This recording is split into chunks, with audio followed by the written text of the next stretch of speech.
This year, have you checked your HIV status? Do you know your HIV status? If not, please go and do so now.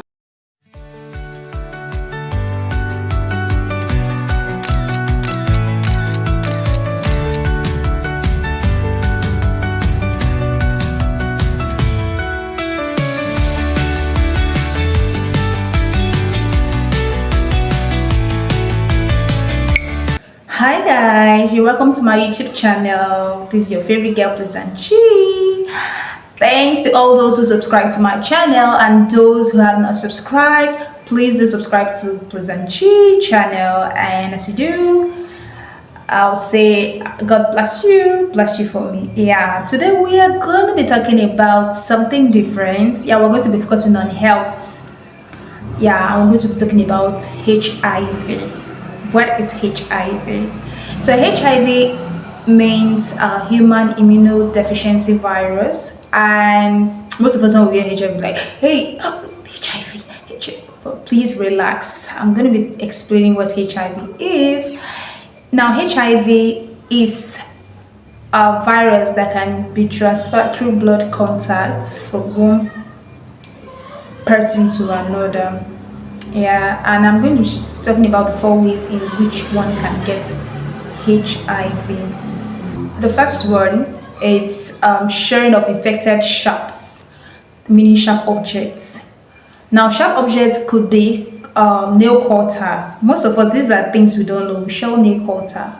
We use nail cutter. We don't expect sharing of nail cutter that it's bad, because we feel like, how will they pierce? Do you know some persons, when they use nail cutter to cut their nails, they literally bleed. They do bleed. So I know of someone who used nail cutter, but anytime she cuts her nails, she bleeds. It's just natural for her. She bleeds. So imagine another person too, like her, using the same nail cutter. So we don't advise people to share nail cutter. Then needle, yes, needle. You don't share needle with someone. Be it you're a fashion designer, you should have your own needle. Do not share needle with anyone. Sharp objects could also be toothbrush. Yeah, you don't share toothbrush. Share for the lovers. I heard some lovers actually share toothbrush. Please do not share toothbrush with your lover. You know, most times when we wash our mouth, there's a tendency we bleed. So these are things many people don't know. Through it's a toothbrush, nail cutter. People don't know about that. So please, you should not share your toothbrush with anyone, even if you love the person with all your heart. Please avoid sharing toothbrush with another person. All right, another sharp object we could talk about: shaving stick, razor blade. Name them. Sharps, any sharps at all, we don't share with another person, because why? You don't know who is infected, you don't know who is carrying this virus. So we don't share sharps with anyone. Remember, it's when you use an infected sharps, that is when you get it. If it's not infected, you won't get it. But just to avoid being at risk, do not share sharps with anyone. Get your own cutting comb. When you go to the salon, you should have your own cutting comb. You should have your partner, or you, if you are, as a lady, you are carrying low cut, or you are using a clipper, you should have your own clipper. You don't share clipper. But for the male, you don't share clipper. So that's for sharps. So sharps is one of the way in which one can get HIV. Now the second one is unprotected sex. We all know that when you have unprotected sex, you are exposed to some certain things. So it's advisable to always use condom, because, like I said earlier, HIV is not written on the forehead. There are people who live with it.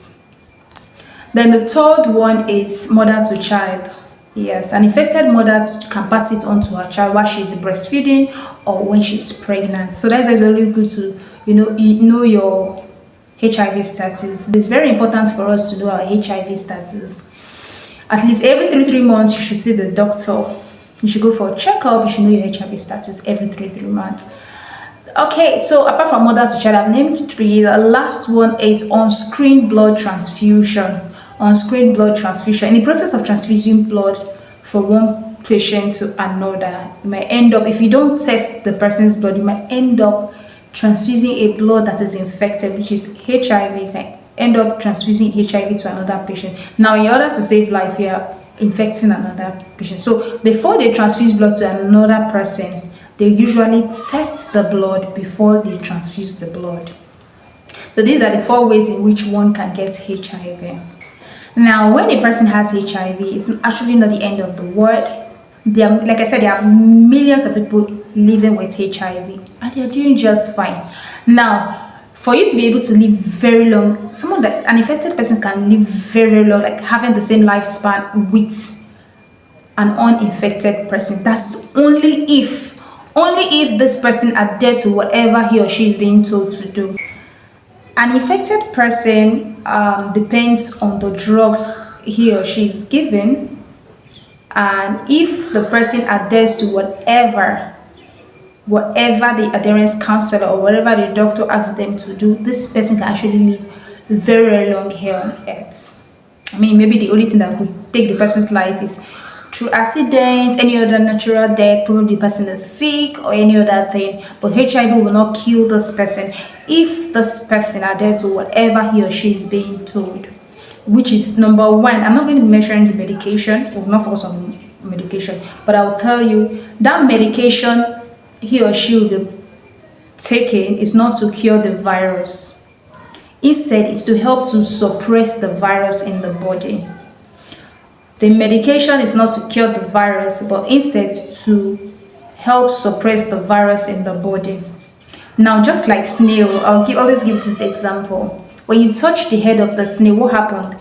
The snail goes back to the shell. That is how the drugs make the virus powerless. So the virus is there in the body, but the virus is powerless. It does not have strength to multiply. It does not have strength to reproduce. So that's what the drug does. So the patient like the pains on the drugs, and this drug is taken for a lifetime. The drug works when you take it every day at a particular time. You don't miss out from the drugs. You take it every day at a particular time. So we allow our patients choose a time that is convenient for them, or you allow your clients choose a time that is convenient for you. For them, taking it at a particular time.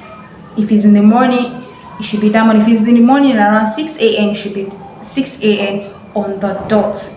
So when this person does it every day, because that drug works within 24 hours, so if the person should miss the time and take the drugs, it affects the person. The virus keep multiplying and gain strength in the body, and which we don't want.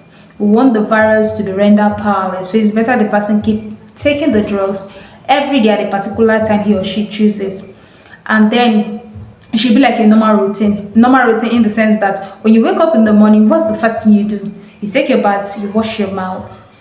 It's something that is already part of you. Somebody don't need to tell you to go and take your bath or go and wash your mouth, because right from when you were a child, it became a lifestyle. It's already part of you. So that is how the drugs should become part of the person living with HIV. The person takes the medication probably once he or she wakes up, take the medication, brush, bathe, or it becomes a normal routine, like every day become part of the person. That is one. Then secondly, for the drugs to work, there are some things you have to abstain. We usually have the do's and don'ts. So let's start. Should we start with the do's or should we go for the don'ts? Yeah, let's go for the don'ts. Yeah, what we shouldn't do. Now, when you're on that medication, you are not to take agbo. Yeah, agbo, those local herbs. When one is having malaria and they will make these local herbs, they will drink. No, you're not to take it. That drugs with the agbo does not work at all. So anything herbal, anything agbo, avoid it. Avoid it. Do not take agbo. I know agbo, people, when they say agbo, some people will not understand, especially people in the other country. But blacks, they will always understand. Nigerians, we understand agbo because they take local herbs. So anything local herbs, avoid it. Do not take local herbs because local herbs does not work. So it's better you should choose one. If you're taking the local herbs, stop taking the drug because you're wasting your time. Even if you're taking the drugs, it will not work. The virus in the body will keep multiplying, will keep having strength to multiply. Then apart from not taking agbo, you should avoid smoking, You should avoid smoking. You should avoid taking tobacco. You should avoid alcohol. You should avoid anything containing alcohol or even energy drinks so that the drugs can actually work well. At that period of time, you should stop having unprotected sex. Yeah, do not have unprotected sex. So these are the things you shouldn't do. Then what you should do, you should eat more of vegetables, take more of fruits. At that moment, the person's immune system is weak, but these fruits and vegetables, it will help boost the immune system. I know when the one immune system is weak, the person easily gets other virus or other diseases, which could be TB, which could be any other disease. So that's why we always encourage clients that is HIV positive to stick to their medications, eat healthy, eat a lot of fruits and vegetables, avoid alcohol, avoid unprotected sex. So these are the things we encourage them to do. Now, one thing you should know, people living with HIV, you can actually hug them, you can kiss them, you can pet them, you can shake hands with them, you can use the same spoon they use to eat, you can, sleep on the same bed with them. You will not get the virus. The only way you can get the virus is through blood contacts, probably through unprotected sex, sharing of sharp objects. That is the way you can get it. And I listed the 4 ways in which you can get it, which is from mother to child and screen blood transfusion. So you can't get it through hug, you can't get it through handshake, you can't get it through pecking, except there is a blood contact. Yeah. The only way one can actually die of this virus is if he or she does not adhere to what he or she is being told. And like I said, I talked about the do's and don'ts. That is the only way the virus in the body will multiply and end up killing. That's the situation whereby we'll not talk about AIDS patients. Then it shows that client or that patient did not adhere to taking of medication. I'm sorry if I'm referring to most of them as clients or patients, because most of them, when they come for their medications, is more of an outpatient. They're not admitted. And another thing, just to respect them, because they're actually healthy, they're not sick, they're not admitted. The only thing is they just have the virus and they take their medication. So most times we address them as clients. So like if I'm using clients, just understand it's the patients we are talking about, positive patient. So if they don't adhere to what they are being told to do, that is when you see a client die of, or that's when you see a person die of HIV. So HIV will not kill you if you adhere to everything you're being told. I mean, you should have power over the virus than letting the virus have power over you. You should be able to fight it, taking your medications. I mean, you shouldn't be. I know it's not easy taking medications for life, but for you to live, because there's many people that are actually positive and they're doing great. They're doing great. They're doing beautiful. They're living fine. In fact, they became stars. They're doing great exploit. They didn't let the virus hinder them. They didn't let the virus change their life and destiny. They become someone. They worked hard, they become someone. They overcame the virus.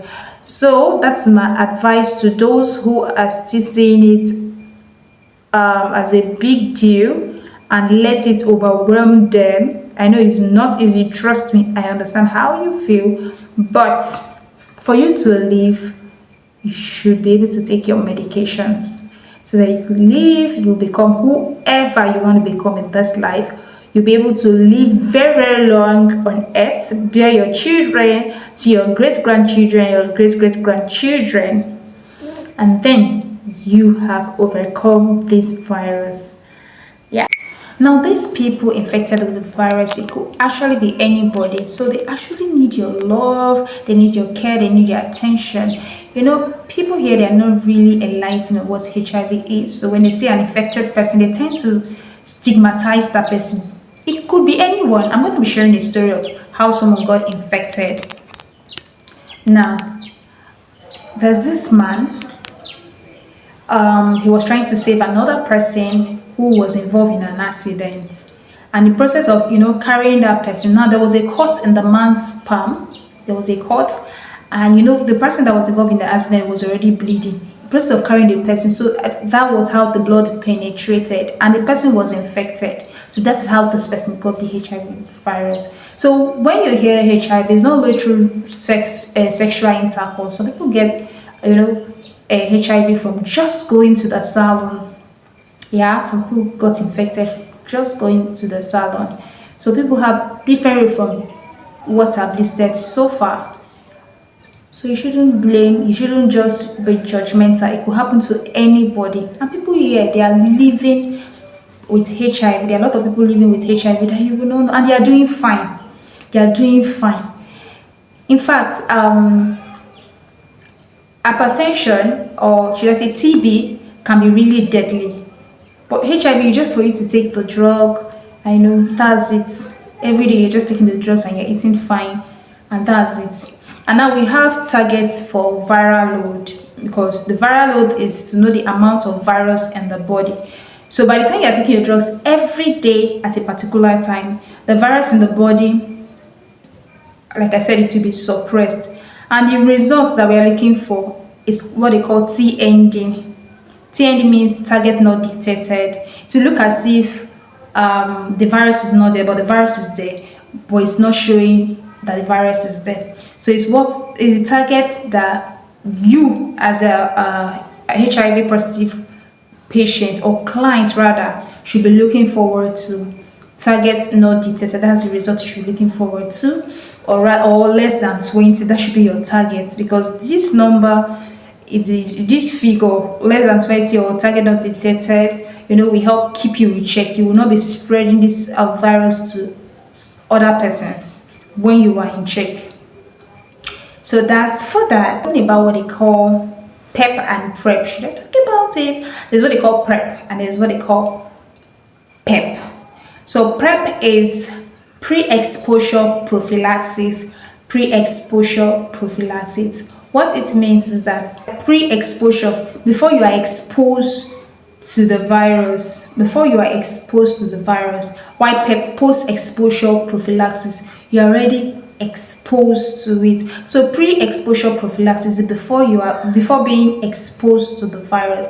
Take for instance, if your partner, because we have partners, like maybe probably the husband is negative and the wife is positive, or the wife is positive, the husband is negative, it could be vice versa. So do you know that a woman who is HIV positive can actually give birth to a child that is negative and still live with her partner, and her partner is negative?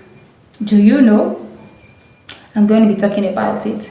All right, so now, which is PrEP, we're looking at pre-exposure. So imagine a man is negative, or probably a man is positive and his wife is negative, or vice versa. They are going to place the person that is negative on drug also. I mean, the period of time that person is going to have sex with a partner. So that's for pre-exposure prophylaxis. So when they have sex, when they are on medication and they have sex with their partner, they are not going to be exposed to that virus. They are not going to be exposed to that virus. But even when they are pregnant, or when they are breastfeeding, they are always advised to see the doctors. That's why it's possible for them, especially when their viral load is now target not detected or less than 20, that is really suppressed. They can actually give birth to a child who is negative, or they can actually have sex with their partner when they want to reproduce. Yes, they can actually have sex with their partner when they want to reproduce, and their partner will not get it because the partner too will be on medication. Right, so that's what they call PrEP. So before you are being exposed to it, you're already taking medication so that you will not be exposed to it. Even for sex workers are also advised to take medications before they have sex with their partner, or with their partner, before they have sex with their partner. So they also they place them on medication. Then there's what they call PEP, post-exposure prophylaxis. Now, what PEP means, which is a post exposure. So after being exposed to the virus, you should be on medication within 72 hours. That person should be on medication within 72 hours, not after when it's 72 hours. Within the period of 72 hours, that person will be on medication.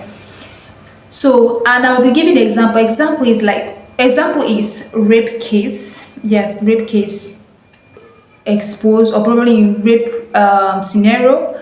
That the first thing you should do is to carry that person, rush the person to the hospital. So rush the person to the hospital to collect PEP, because you don't know if the person that was raped, or if the person that actually raped the lady is a carrier of the virus. So that's the first thing you do. They place the person on PEP, post-exposure prophylaxis. So the person will be on drugs so that the person will not get the virus. So if it's being treated within that period of time, the person will end up not being infected. So within 72 hours, the person should be on medication.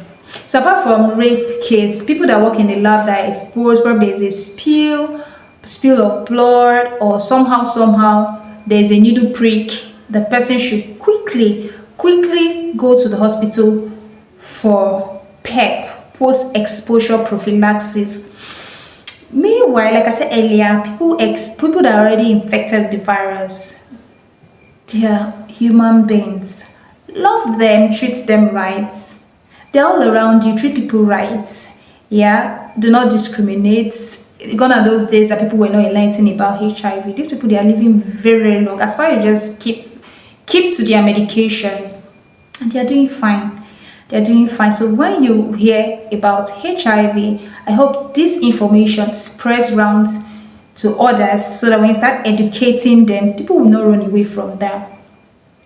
Yeah, because they're actually doing fine. They're actually living well. So I guess I've been talking too much. Probably we will talk about something else next time. But today, let's just stick to, health talk. Well, it's good to have you guys around. I love you. Always remember that. See ya next time. To remain your favorite girl, pleasant chi. So please do subscribe to my channel. If you have any question you want to ask me regarding this topic, please put it on the comment section. Now, I'm actually an adherence counselor, so I can actually counsel you, even if you're positive, or if you want to reach out to me one way or the other, you want to ask questions based on someone else, you can post it, or you just want to know about it. It's good to know. Knowledge is good. Knowledge is good. So you can put it on the comment section. And I promise, if I'm going to reply to every of your question, God helping me. Okay, bye. I don't feel like going right now, but bye. Thanks for listening. Please do well to like and subscribe to my channel.